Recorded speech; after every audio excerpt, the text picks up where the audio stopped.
Let's have a look at a couple here.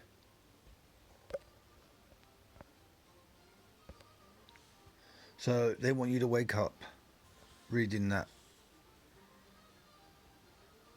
Restrictions at a hospital after a major outbreak. Jobs cut at Shell and banks. And the PM to give news briefing later.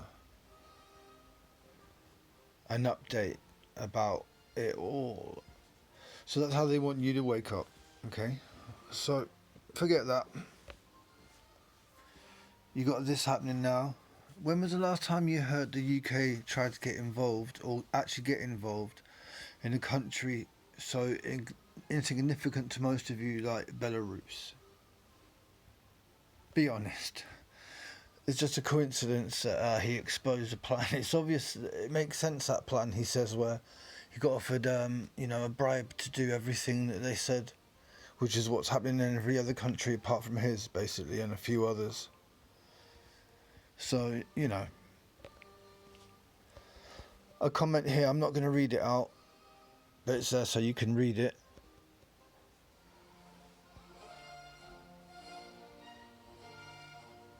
If anyone wants to confirm that, we'll look into it. So, US military is testing a smartwatch and ring system that detects illness 2 days before symptoms even arise. Now, I'm not a health guy, so please comment what do you think about that. And it can recognise what's happening right now, it says at the bottom there. So that's interesting. Defence Secretary says that drones could replace soldiers. Really, we all knew that. But anyway, as he warns that the UK must be ready to fight tomorrow's battles, not yesterday's. Okay? So, yesterday's battles. So basically he's saying that we shouldn't really have soldiers, it should be drones. And then it tells you, it says, high and mighty are 2 new bits of kit. Like they're glorifying it. Right. You're celebrating the fact that people are going to lose jobs by saying 2 new bits of kit, showing it off like you're in, like...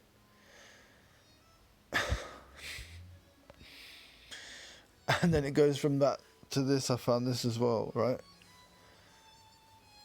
They're developing weaponized drones armed with shotguns that can fly indoors and identify targets using machine vision. Right, well, before all this happens, for real, we'll find ways. That's what I'm going to say. Visually impaired Scots get sonic help with graphs. New website uses musical notes to create an audio map of infection rates or fatalities. No comment, I'm just reading the article. So yeah, they're saying that a bank is closing 164 bank branches with loss of almost 1,000 jobs. But listen, we all knew it was going to go to online. It's just part of the plan, isn't it? The bank to go online as well. Everything online. But we all have to remember that our grannies and grandmas and grandpas, mums and dads, some of them may not want to do everything online. They like to go to the branch, see everything that's happening before their eyes, and it might not trust online. They might not have a mobile phone or a computer or an app or whatever, I'm not going to read this one out, but it's interesting.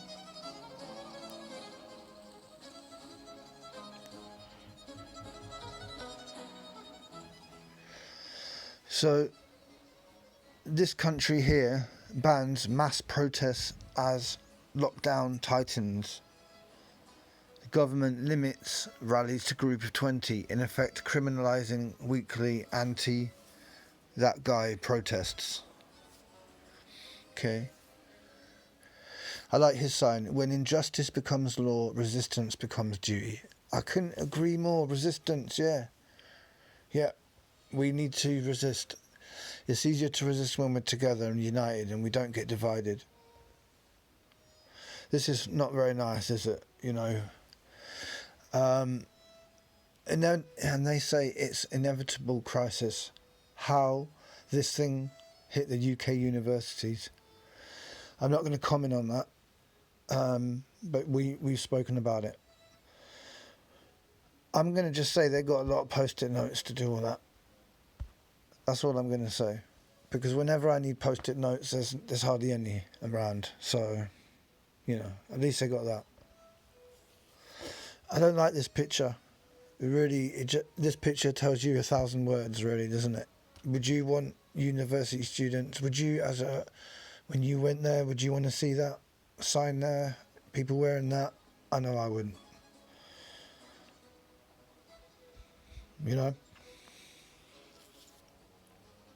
Right. Here's one that I can actually get behind. And the problem with this article, it's buried. Yeah, you're not going to find it very easily. It's in The Guardian, I believe. And it's not just in the main section, it's in the opinion section. Okay, so it says that this act, which you can see there, the word there, is an attack on our liberties.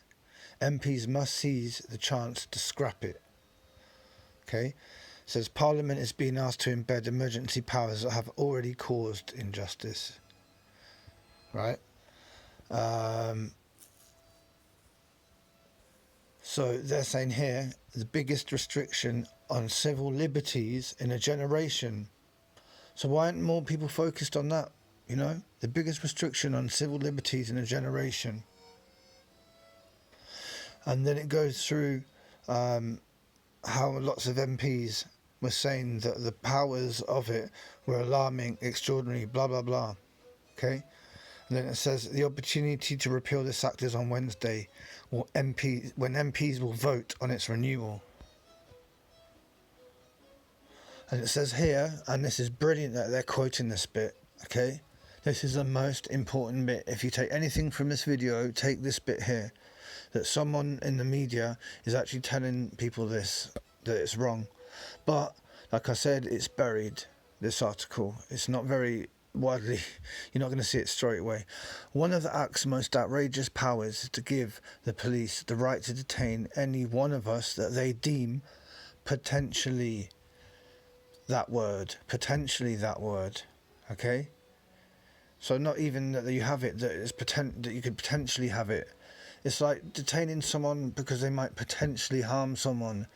Anyone could potentially harm someone by getting into a car and running them over by accident, but they're not potentially going to run someone over. You don't arrest them for that.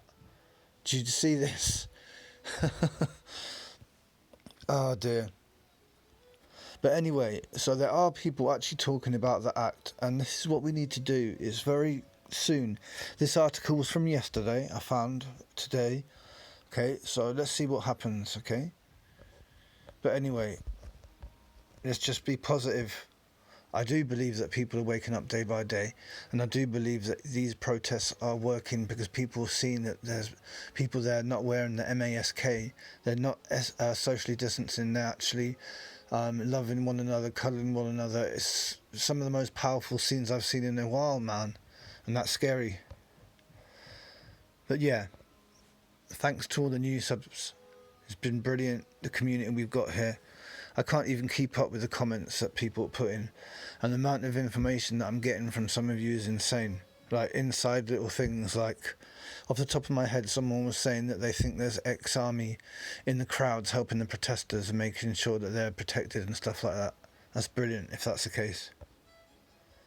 Just remember, everything is worth protecting. It's this world and the people on this planet and our brothers and sisters, because we can have a better world after all this is ended, hopefully. Let's just see what we can do. What we can do is try day by day. So, peace and blessings to all. Don't get divided. Doesn't matter who's telling you the truth. It could be the person you hate the most on the planet. If they tell you the truth, they tell you the truth. You see what I'm saying? So let's just focus on that. Let's focus on uniting the people to fight the evil. Take care.